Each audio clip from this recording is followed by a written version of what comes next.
Hi there, I'm your host, John Ivison. Welcome to the show. It's the penultimate week of the race to elect the 45th Canadian Parliament, and I'm joined to talk about it by regular friends of the show, Ian Brodie and Eugene Lang. Gentlemen, welcome. Good to see you, John. Good to be here. Ian, of course, is a former Chief of Staff to Prime Minister Stephen Harper and is at the University of Calgary. Eugene is at the Queen's University and a former Chief of Staff to two Liberal Defence Ministers. So straight into it, guys. Last night was the French language debate. Let's talk about each of the main protagonists in turn. How they did they register? Did they connect with their audiences? Did they do what they needed to achieve? How about we start, Gene, start with you on Carney. What did you think? Well, to be honest with you, I was a little underwhelmed. I didn't think he certainly didn't dominate in any way, but he didn't need to. Right. I mean, the stakes for him were, I guess, relatively low. He needed to get out of there without being really beat up badly, and I don't think he was beat up badly from what I could see by any of the other contenders. The debates were really critical, I think, mostly for Mr. Poilievre and Mr. Blanchet. So I think Carney did well enough to move to tonight with the English language debate. And, he's, according to the polling at least, he's got a substantial lead. It's narrowed a little bit by the looks of it in the last few days, but it's still, one thing all of the polls say, if you look at all 7 or 8 different polling firms that are putting out results into the public domain, they're all basically saying the same thing. Regardless of methodology, field date, or sample size, they're all saying, every one of them is saying the Liberals are at over 40%. And 40% for the Liberals is a majority government. What do you think, Ian? Did Carney come out without having his underpants pulled over his head? Yeah, if that's your standard for electing a prime minister, I guess he didn't get too badly beaten up. Look, he's at a disadvantage since he obviously doesn't really speak French. He speaks French as well as we do, and so he's at a bit of a disadvantage. He's also in his first televised leaders debate at this level. I think that shows that he hadn't done as much media work as one might have liked over the course of the past 3 months since he re-entered the political realm. I thought he was on the defensive, but nonetheless didn't really speak to any serious policy issues. He talked about what a great negotiator he is. Okay, I don't know what he's negotiated, but whatever that is, he said it. That's great. And then he had to say sort of, I'm not Justin Trudeau, I just showed up here, but didn't really have an answer to how the team and the program is any different from what we've had over the last 10 years. Just on that point, so some people online were saying, well, this is his John Turner moment, I didn't have a choice, and he's saying, well, I've just arrived. He did make the point that he has already done deals with the British, the French, the Australians and the provinces, and that's all in the space of a couple of weeks. Do you think that one, the previous government was nothing to do with me and I've just arrived, registers or makes a difference? I just don't think it's a plausible argument. I think when we get to the ballot box, Canadians are looking to make a judgment on the last 10 years of a country that's poorer, weaker, and more divided. And for better or for worse, he's the guy who's leading that party. And over the course of the past 3 weeks, we've seen all these folks who were major figures in the Trudeau government who had planned to retire now coming back to sign up for Mr. Carney's team. So that's tough. And on these deals with the Europeans and the Australians, we have some press releases. I'm not sure we have an agreement yet, and I'm not sure we have anything to show for the press releases that the other leaders agreed to issue, telling that none of them agreed to participate in a press conference with Mr. Carney. So I think they understand their role in the Canadian election campaign as well. Gene, that idea that he's trying to straddle being the agent of change with all this, it's crisis response in housing and the other things. He mentioned the word crisis every chance that he got. I think the only word he used more than crisis was catalyze. Which, yes, I noticed that. We shouldn't do that again. He's awfully obsessed with cats. Yeah. But so he's on one hand he's the agent of change, and then on the other hand he's also the voice of continuity, because we're going to keep daycare, we're going to keep pharmacare, we're going to keep dental care. Do you think that remains a problem for me? He really hasn't resolved what he is? Well, it is an inherent contradiction. And I guess what he's trying to say is the leader of the Liberal Party changes everything in the Liberal Party, even if the leader of the Liberal Party doesn't fundamentally change the cabinet, because the cabinet hasn't fundamentally changed. And as you say, there's a lot of policy continuity. They're keeping a lot of the things in place, apart from the apparently hated carbon tax, that the Trudeau government has put in place over the last few years. So there is a tension there at a minimum, if not a contradiction. But it doesn't seem to be hurting, because he has, I guess, the right demeanor for the times. I think that's really his great strength. In a normal election, I don't think this demeanor would work very well. Normally, we kind of measure leaders around the immeasurable or intangibles like charisma and sort of, I don't know, I can't even come up with the words, but there are intangibles around personality, energy, for perhaps the energy of the individual. None of that seems to really matter this election because of the crisis, I guess, that we're in.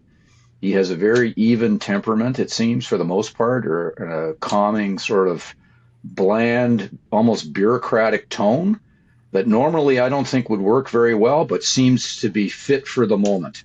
Right. And I think that's really why he's able to skate through, as you point out, these inherent contradictions that exist. And of course, we all know our politics is so focused on the leaders these days, way too focused in my view, but that's what we've had for a very long time, and he is riding that. Yeah.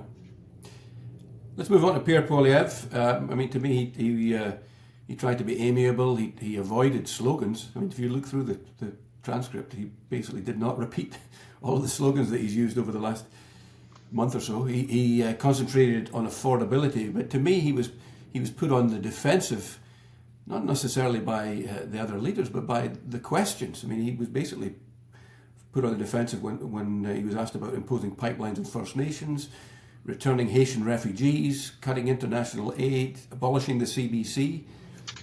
How do you think he came out, Ian? Poilievre's challenge is at two levels here. One, he's got to continue to prosecute the case that we've had 10 years of poorer, weaker, more divided. Do you want 4 more years of that? And I think on that front, he actually did pretty well. And I'm not sure that Carney had great answers about, how much of a change his next 4 years, if he got them, would be from the last 10 years of really weakness for Canada. And then the prosecute the case on the individual issues. I know some of the questions were not in Mr. Poilievre's wheelhouse. I think he did well, considering these are probably issues he doesn't really especially want to talk about. But on housing, on cost of living, and on getting our own economic house in order to go toe-to-toe with Trump for the next 4 years, I thought those were good answers. He didn't lose his cool a couple of times, maybe when Mr. Singh was after him about, you're going to Americanize Canada or you're going to cancel some program or other. And of course, that's not part of Mr. Poilievre's platform, so he said that's not true. But other than that, in the big picture with Mr. against Mr. Carney, I thought the two of them kept their head pretty well. Certainly, Poilievre's advantage in the language, I think, showed through. We'll see whether Mr. Carney's able to equalize that advantage tonight when he's working in really his primary language. Mm. Moving on to Singh, now you talk about nobody lost their cool, but Singh did lose his cool a little bit at one point with the moderator, which is probably not a great idea. In fact, his team, I'm travelling with the NDP at the moment, and they privately admitted that was probably not a great idea, but they were very happy with the way that he was fired up, and he pretty much attacked everybody. He went after Carney for being the chair of Brookfield when it bought rental housing units and then jacked up the price. He attacked the Bloc for being as useless as the monarchy, voting against dental and pharmacare. He went after Poilievre as well for saying that you'd make Canada more like the US. So, he had to appear lively. I think maybe at some point he appeared too lively, but put it this way, when I was in the bar, he wandered in with a Habs jersey during the Canadians game last night. They were in good humour, I guess, but for them the only way is up. Eugene, you want to take that? Yeah, I wouldn't be, if I were him, I wouldn't be doing any high fives coming out of that debate. But you're right. He did have showed a bit of fire in the belly, maybe a bit more energy than the others, which is a little bit surprising because at the beginning of the debate we were told on the network I was watching that he was under the weather, that he's been sick for a few days, and he was sort of keeping expectations in line that don't expect a lot from him. And yet he did come out, I think you're right, with a little more fire in the belly than others.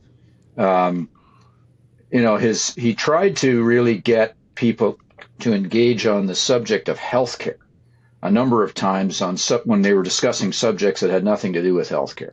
They were upset that the healthcare wasn't one of the set questions. Well, yeah, and it is a little surprising because if you look at most of the polling that ranks the top issues for Canadians, it's still right at the top. Right below kind of affordability, if you want to call it affordability, and the United States threat or issues with the United States. Healthcare is still a really top issue for Canadians.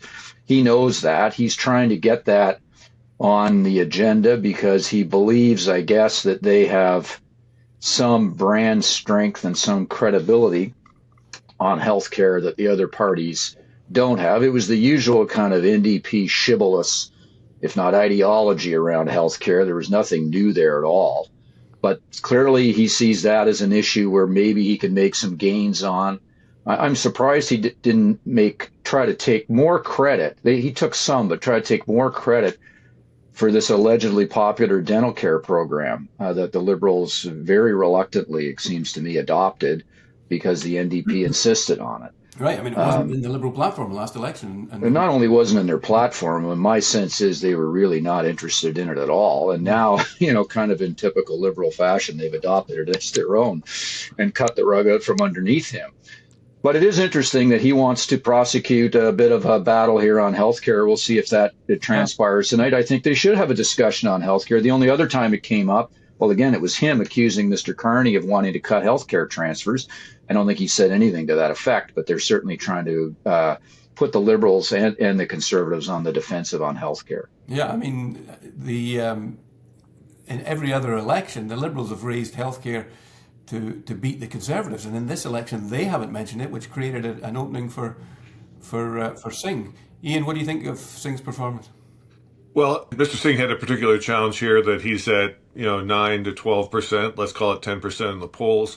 That seems to be a pretty soft support, so he could fall further. He had the need to sort of bolster up his anemic numbers.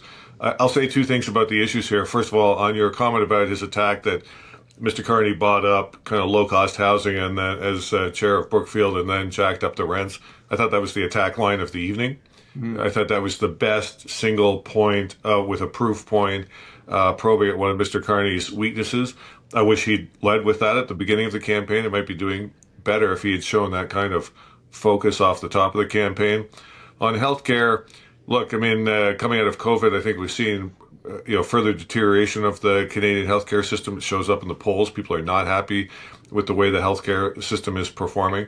So this idea of wrapping yourself in the Canadian flag by talking up Medicare, I don't think it works the way that it once did. The party that has the interest here is the NDP, which is so heavily dependent on healthcare worker unions for its organizational oomph and for its support. So they have to talk about what a great system it is because their supporters are the only people who still believe that.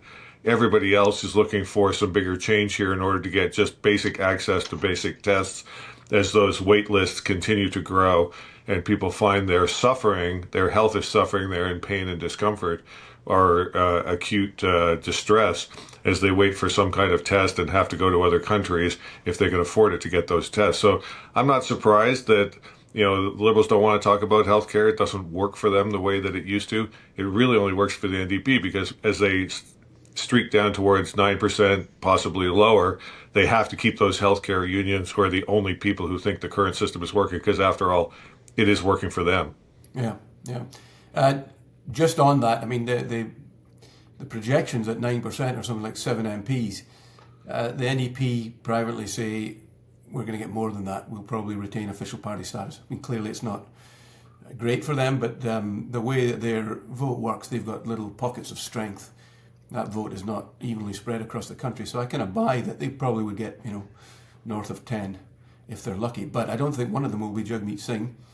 And even if he does survive and lead this party after the election, it won't be for long. I mean, they knifed Tom Mulcair when he had 44 MPs after the 2015 election. So I think he's resigned, if not accepting, of the fact that his time in politics is coming to an end.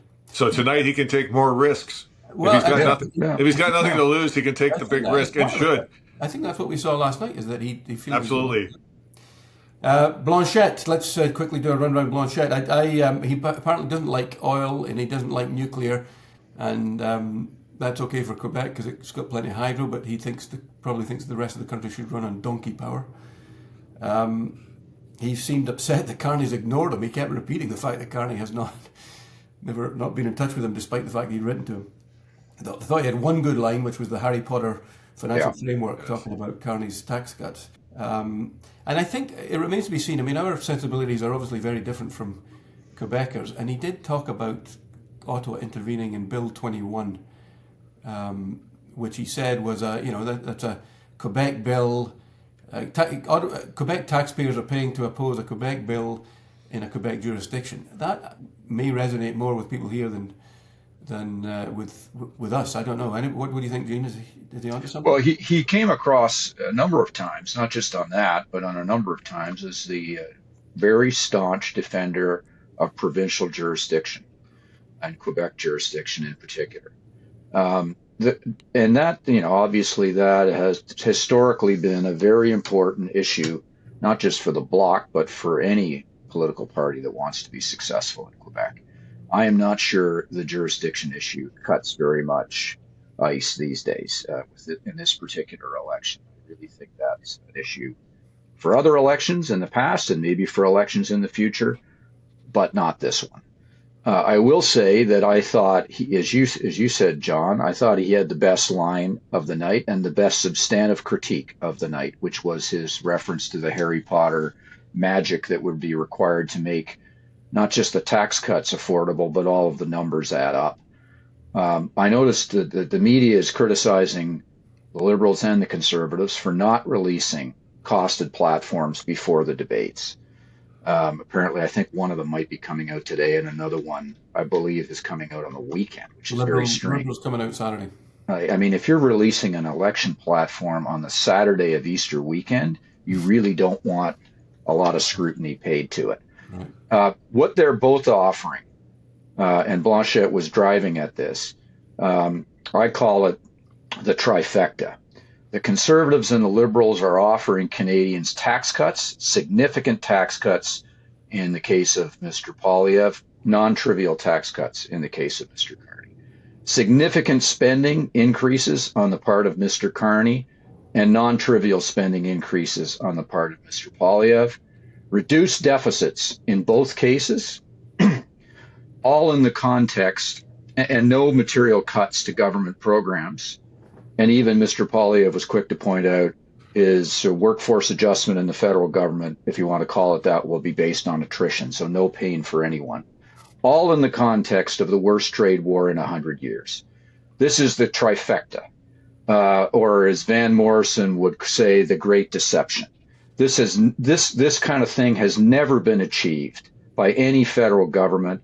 It's probably not achievable in any context, especially in the current context where the projections are the Canadian economy is probably going to go into a recession, when tax revenue will go down and the automatic stabilizer expenditures on things like employment insurance are destined to go up.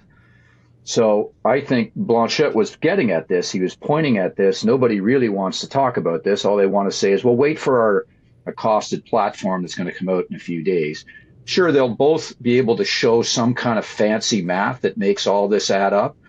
But as Ian knows, and as I know, for being in government for a long time, you can't deliver the trifecta. It is not possible. What do you think, Ian? I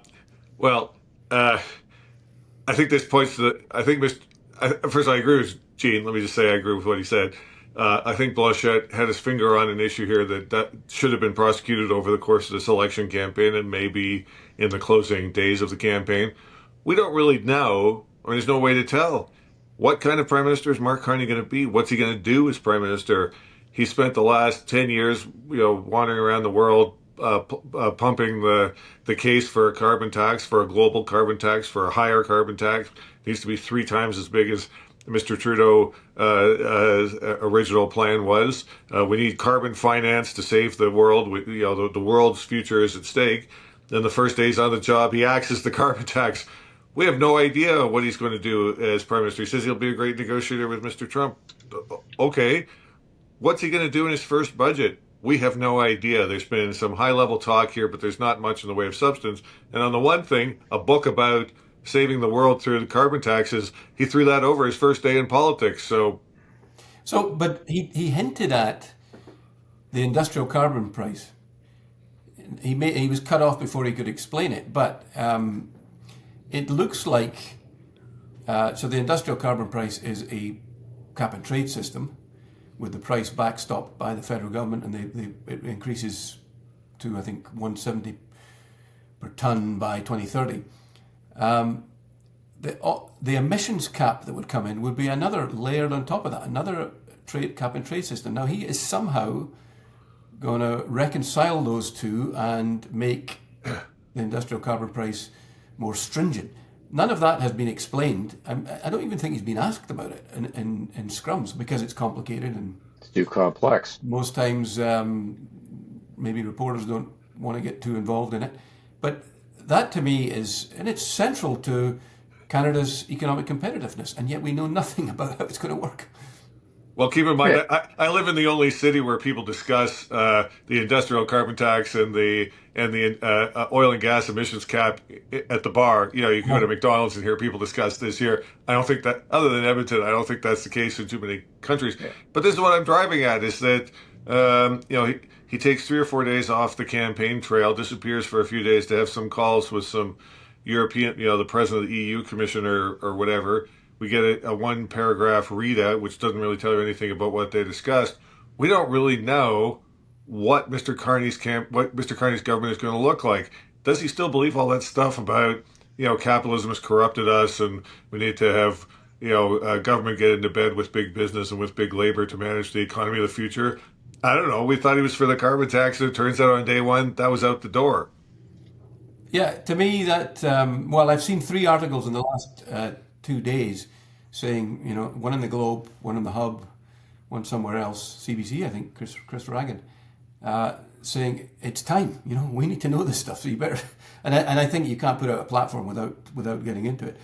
Okay, how about we just turn quickly to tonight? Does the dynamic change at all? Do they do anything different? Clearly, some of the subject matter changes a bit. Gene? Well, I do think tonight is really make or break for Mr. Poilievre.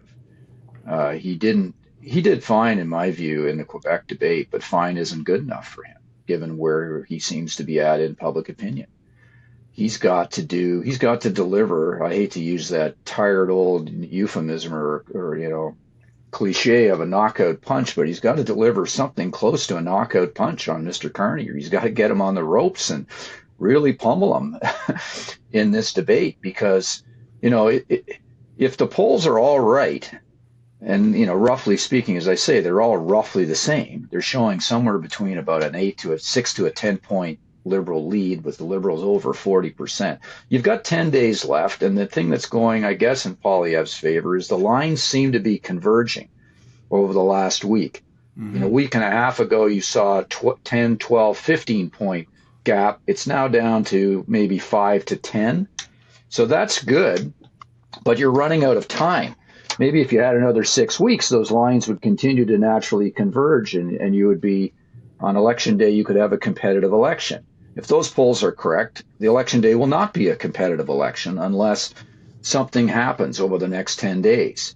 I don't think Poilievre can fundamentally change that dynamic. I think it would take an exogenous force, if you will, or a major crisis or a kind of scandal in the Liberal campaign to really change it. But nevertheless, tonight he's got to really try to deliver some serious blows to Carney and try to show Canadians, English Canada, that he is prime ministerial. That really is, again, I think I said this the last time we talked a month or so ago. Carney, since he became Liberal leader, has tried to show that he's prime ministerial, and I think he has showed that he's prime. He may not be everybody's favorite prime minister. That's not what I'm saying, but he has that kind of prime ministerial air about him. And Poilievre, that's something that's been lacking for him. He's got to make this transition from opposition leader to viable, plausible prime minister, and that's what this debate has to be about. At the same time, he's got to attack Mr. Carney pretty aggressively. Those are two difficult kind of things to balance off, but I think, it's not unachievable, but the stakes are very high for him.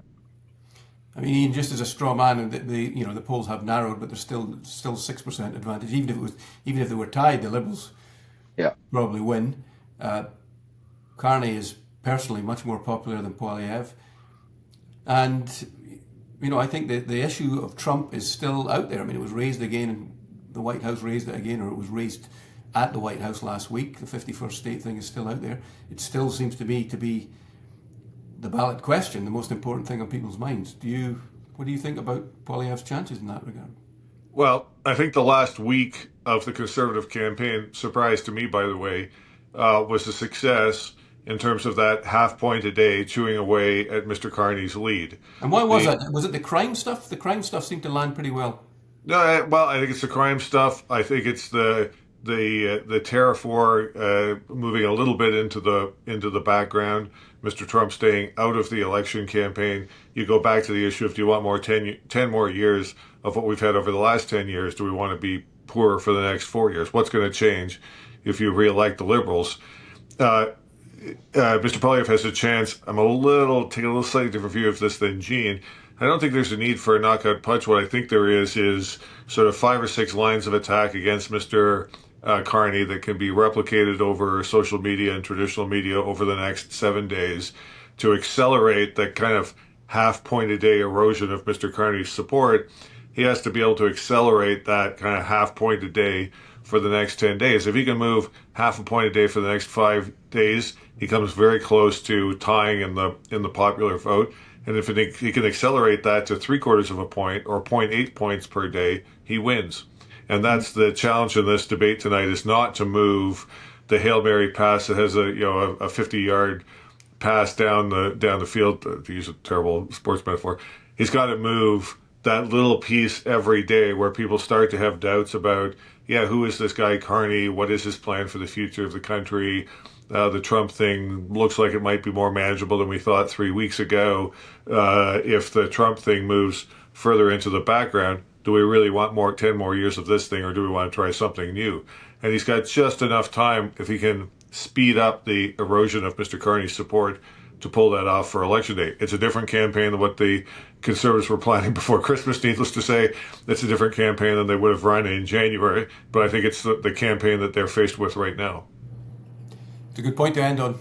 Thank you very much to both of you, and to producer John Richardson, and hopefully we'll speak again before the end of the campaigin. Good luck on the trail, John. See you, Gene. Happy trails. Hopefully it warms up a bit. I'm not used to this cold weather. Yeah. Come west. I think we're heading west.